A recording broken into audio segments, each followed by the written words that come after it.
I don't know what it is that you've done to me, but it's caused me to hurt you. Halo teman-teman, sekarang kita akan mengulas sedikit tentang Kerajaan Tarumanegara dan Kerajaan Pajajaran.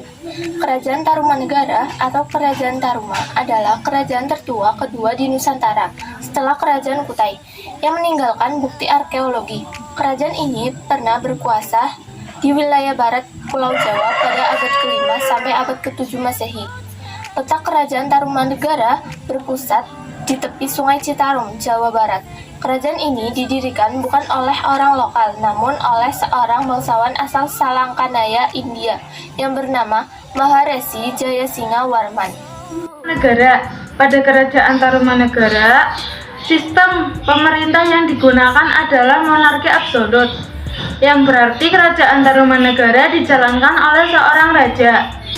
Sedangkan kondisi ekonomi di Kerajaan Tarumanegara ialah rakyatnya menjadikan pertanian sebagai mata pencaharian utama dan juga berkembangnya kegiatan perdagangan. Kondisi sosial dan budaya Kerajaan Tarumanegara sudah dipengaruhi kebudayaan Hindu-Buddha, melakukan kegiatan pertanian dan perdagangan, dan membangun teknologi pengairan untuk pertanian dan banjir. Kerajaan Tarumanegara mencapai puncak kejayaannya pada masa pemerintahan Punawarman yang merupakan raja ketiga. Punawarman adalah penganut agama Hindu, aliran Vaishnava. Pada 397 Masehi, Punawarman membangun ibu kota kerajaan yang letaknya lebih dekat ke pantai. Kota itu diberi nama Sundapura, cikal bakal kata Sunda sekarang. Selanjutnya, masa kemunduran atau masa keruntuhan. Kerajaan Tarumanegara sendiri telah mengalami kemunduran ketika dipimpin oleh Raja Sudawarman. Selanjutnya, raja terakhir yaitu Raja ke-12 dan tidak memiliki pewaris. Dan Kerajaan Tarumanegara runtuh pada abad ke-12 karena diserang oleh Kerajaan Sriwijaya. Selanjutnya yaitu peninggalan Kerajaan Tarumanegara. Terdapat 7 bukti prasasti yang berhubungan dengan Kerajaan Tarumanegara ditemukan di daerah Jawa Barat, Jakarta, dan Banten. Prasasti tersebut diantaranya 1. Prasasti Ciaruten. Prasasti Ciaruten merupakan satu peringatan yang berasal dari masa Kerajaan Tarumanegara yang sekarang ditempatkan pada lahan berbanggar seluas sekitar 1000 meter persegi dan dilengkapi sumur berukuran 8 kali 8 meter. 2. Yaitu Prasasti Kebun Kopi. Prasasti ini pertama kali dikemukakan oleh N.W. Hopperman dalam laporannya yang ditulis pada tahun 1864. 3. Prasasti Jambu. Prasasti Jambu merupakan salah satu prasasti dari 7 prasasti Punawarman. Prasasti Jambu ini juga disebut sebagai Prasasti Pasir Oleaka. Prasasti ini ditulis dalam aksara Pallawa dan berbahasa Sanskerta.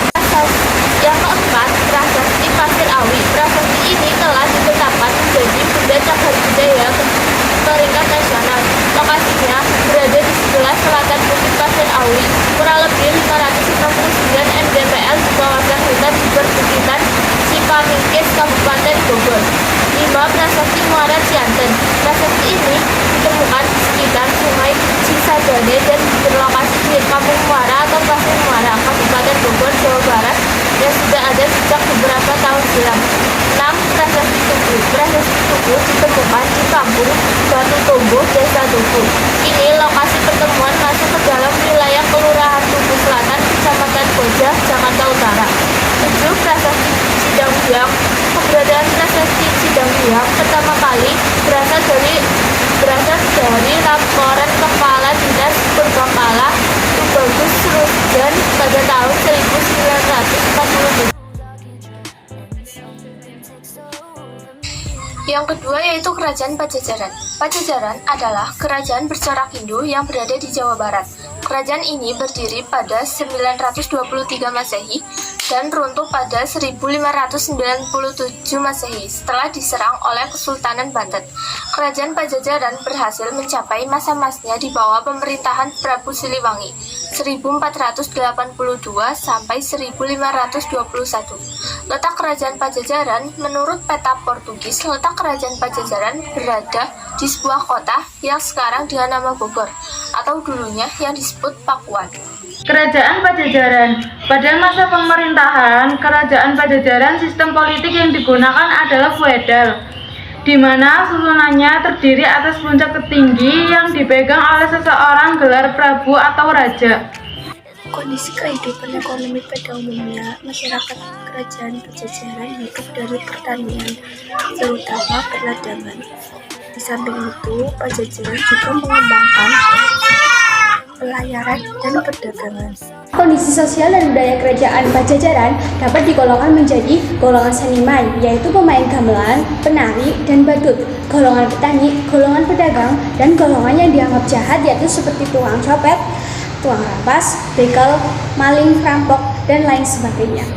Kerajaan Pajajaran mencapai puncak kejayaan pada masa kepemimpinan Sri Baduka Maharaja atau yang lebih dikenal Sri Siliwangi. Ia dikenal sebagai seorang raja yang tidak pernah punah dan selalu hidup di hati serta abadi dan pikiran para masyarakat Jawa Barat. Maharaja tersebut membangun sebuah karya besar yang diberi nama Maharena Wijaya. Maharaja juga membuat jalan yang digunakan untuk menuju ibu kota Pakuan dan Wonogiri.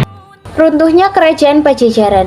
Kerajaan Pajajaran runtuh pada 1579 akibat serangan dari kerajaan Sunda lainnya, yaitu Kesultanan Banten.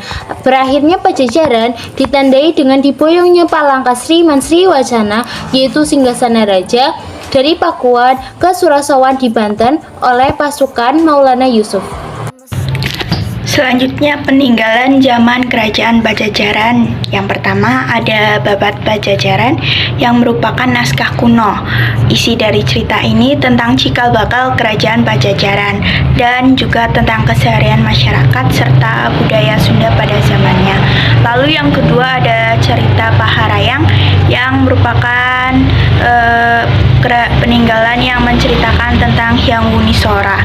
Dia menjadi pengganti Raja Sri Baduga setelah gugur dalam perang Bubat.